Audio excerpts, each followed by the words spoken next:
Hey everyone, my name is James. I'm a producer with Gearbox Software. Hey, my name's Joel. I'm from 2K Australia. In case people haven't seen the news lately, 2K Australia and Gearbox Software are collaborating on an all-new Borderlands title called Borderlands the Pre-Sequel. Now, this is a full new standalone Borderlands title which is coming to Xbox 360, PlayStation 3, and Windows PC in the fall of this year.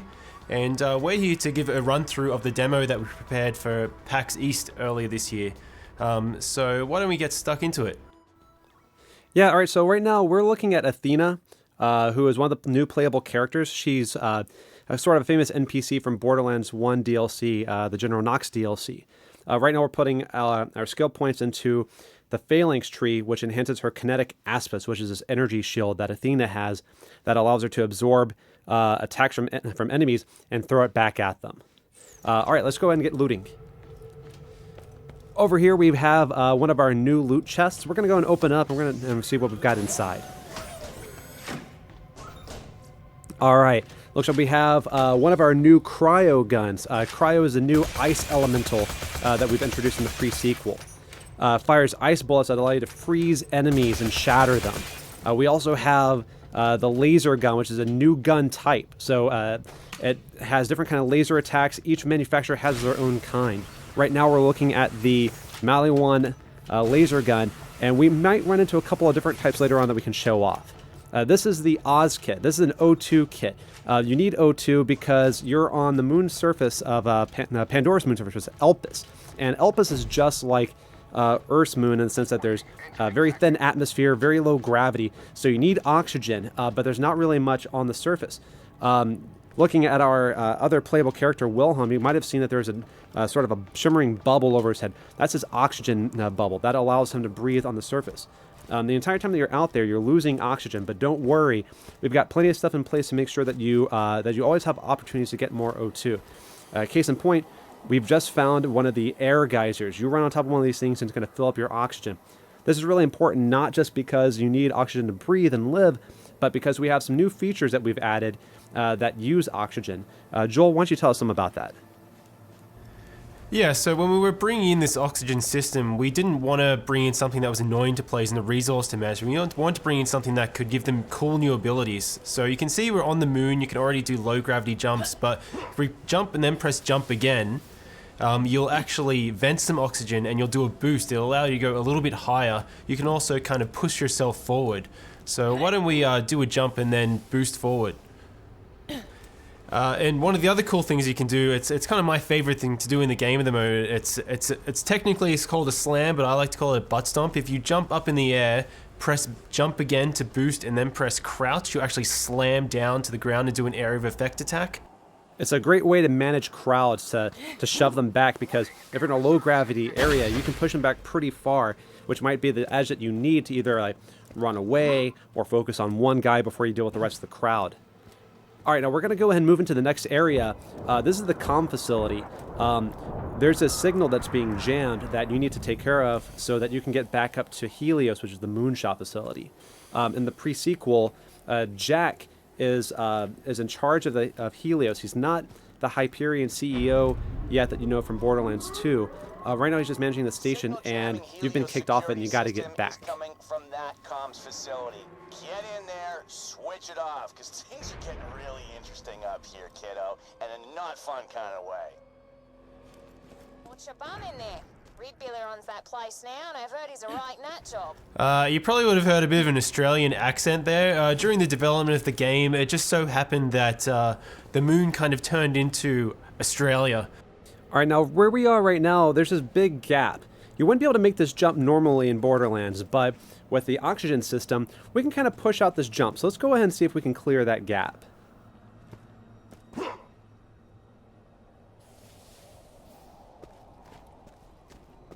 Alright, Athena, you're up. Get plenty of O2 so you can make this jump. This is my favorite part of the demo because I like to push our demo drivers to boost as late as possible. Whoa. Just like that. I like to see them sweat. So why don't we keep moving? You'll notice when we boost that oxygen meter is draining. And you can see in the horizon there's actually a beam shooting up to the sky and a HUD marker, and that's an oxygen generator. We can activate that in a sec, but this is Borderlands, so, you know, you always loot. And yeah, low gravity, no atmosphere. But when you actually activate the oxygen generator, now there is atmosphere. So when we open up this other lootable, you'll see that it behaves differently.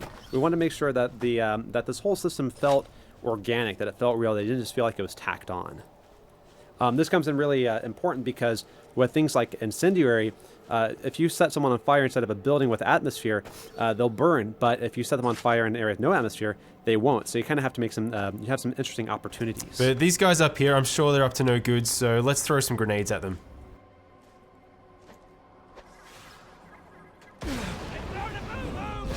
Whoa.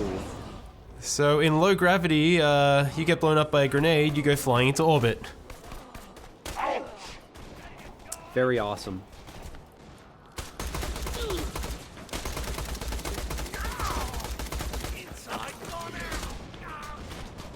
Now you'll see these guys who are outside of the oxygen dome, they're wearing the same bubble that you are, and if you manage to get a headshot like that, they'll actually start venting oxygen and become vulnerable. And this really brings tactics into play for the player. So you can come into a space, and if you have a really kick-ass incendiary weapon, you can choose to turn on the oxygen, or you can try and take out their bubbles that way.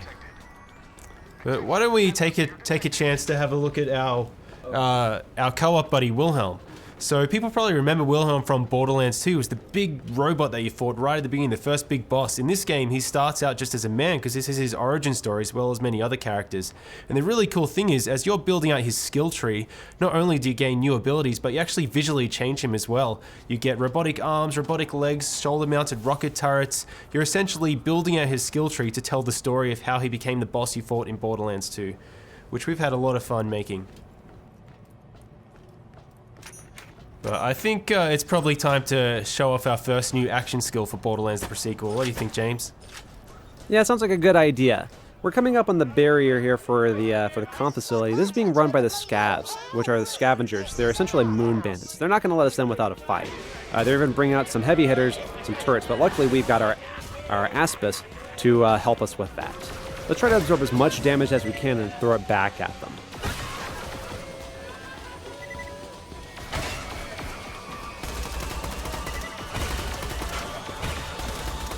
So you can see that the shield is slowly spinning up.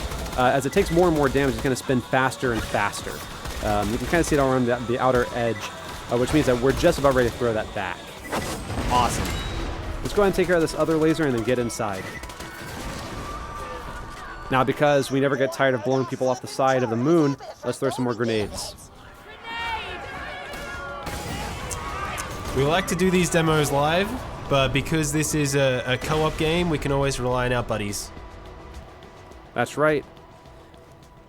Always better to play with friends. All right, now let's go ahead and show off the cryo gun. We showed a little bit of it earlier, but didn't really get to see it in action. Let's go ahead and freeze some enemies. So we've actually built this procedural system so you can freeze any enemy like that, and once you get their health down to a certain threshold, you can shatter them. It's not an instant win button because you do need to get their health down low, but when you manage to do it, it's really satisfying, and it's different every single time.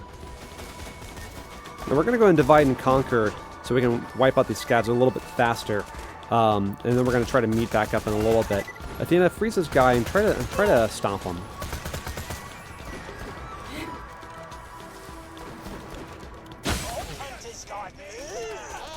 Athena had a good tactic there. If you manage to get really high, your butt stomp will actually do more damage. So if you freeze someone, you can butt stomp down and shatter them from above. Now, you can do more than just freezing them while they're on the ground. We've got some jet fighter, some sort of jetpack enemies. Let's try to freeze them while they're in the air.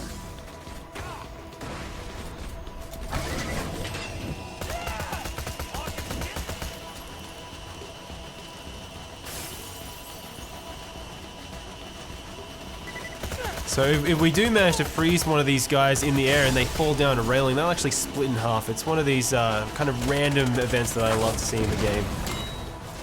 This is also a new enemy, the Badass Outlaw. Now, this guy's pretty big, and because of the low gravity, if he charges into you, he can actually knock you pretty far. But when you shatter him into a million pieces, that doesn't really matter too much. It's very satisfying. I bloody want you to live, so I can snap your smug neck myself. You all right? Thanks. Feel free to be killed by any of my highly professional men. Now, we did get a new skill point while we were out there, so let's go ahead and allocate that. We're going to put it into the ultimate skill in this tree, which is Wrath of the Goddess. This will allow Athena's shield to bounce around multiple enemies inside of a sort of like a close circle. This is a great way to manage crowds. Oh, Wilhelm, it looks like he got something. What is that? So that's the Dar laser. That's kind of like a bolt laser. Athena, you picked up the Maliwan beam laser before, and as James said earlier, you have multiple manufacturers, you have the procedural weapon system, so players can expect to see a whole variety of different types of lasers when they play the game. To the right here, you'll see one of the new rideable vehicles in Borderlands, the pre-sequel, the Stingray. We're not going to need it in this mission, so we're going to keep moving forward. But keep an eye out, because we might have something more about that in some later news.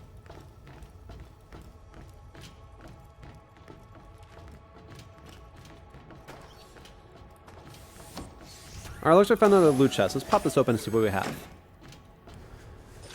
Let's see if we have a new Oz kit over to the right here. So what does this Oz kit do? Let's see. So it looks like it increases your oxygen meter.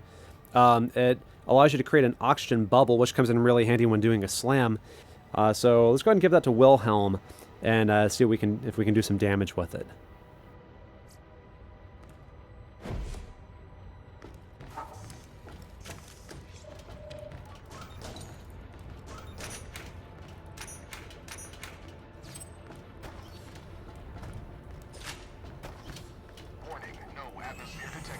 So the Eye of Helios is charging up now, and it's actually firing into the surface of the moon, which is probably not such a good thing when you see bits of the ground kind of floating above you like that. Probably a good reason for us to get back up to that space station as soon as possible. Alright, so we've got a group of enemies coming up, and so we're going to use our buddy Wilhelm to help us charge up our shield so we can get it going. Because you can use friendly fire to charge up Athena's shield. Let's try and take out all those guys at once. Nice. Awesome. Alright, Wilhelm, yep, butt stomp time.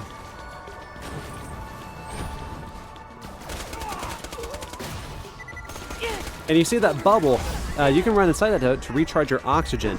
As we mentioned earlier, you can also use the oxygen to set enemies on fire when you're out in this sort of area. So maybe we get a chance to use that, maybe we don't. Yeah, it is a really good combo if you get that oxygen bubble with the fire to burn enemies, but I really love getting the cryo one as well, so if you jump down from high enough, butt stomp and shatter and freeze a guy all in one go.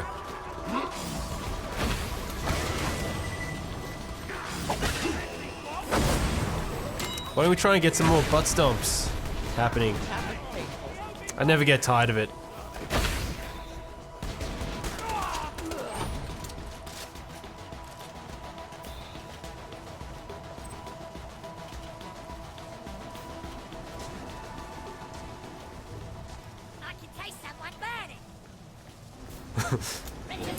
So we've got some little scabs and a little outlaw here. This is a really good opportunity to try and charge that shield right up, so absorb some more damage. It's fully spinning now, so just move back a little bit, Athena, and fire it off.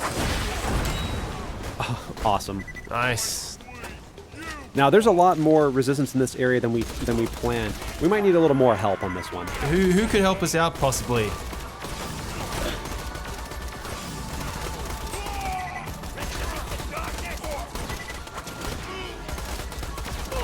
Uh-oh. Alright, we really need some help now. We need some help. And we have playable Claptrap. For the first time ever in a Borderlands game, you get to play as Claptrap. And he's going to help us out a little bit in this fight. Thanks, buddy. Alright, let's wipe these guys out. And the other playable character in Borderlands the sequel is Nisha the Lawbringer, who fans of the franchise will also remember. We'll be talking about her at a later date. Beautiful, frozen, badass outlaw.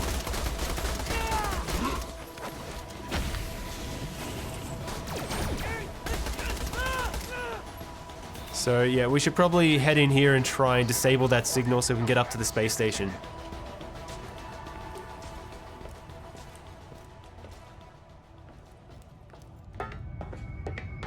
Yes, finally, a proper bloody fight.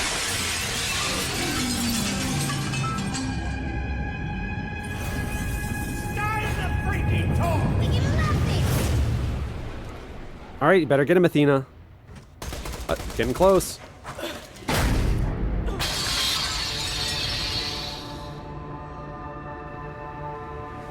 Did we mention low gravity already? Awesome. Well, hey, thanks everyone for staying tuned for Borderlands the pre-sequel coming to you this fall. That's spring for all the Aussies out there. You coming?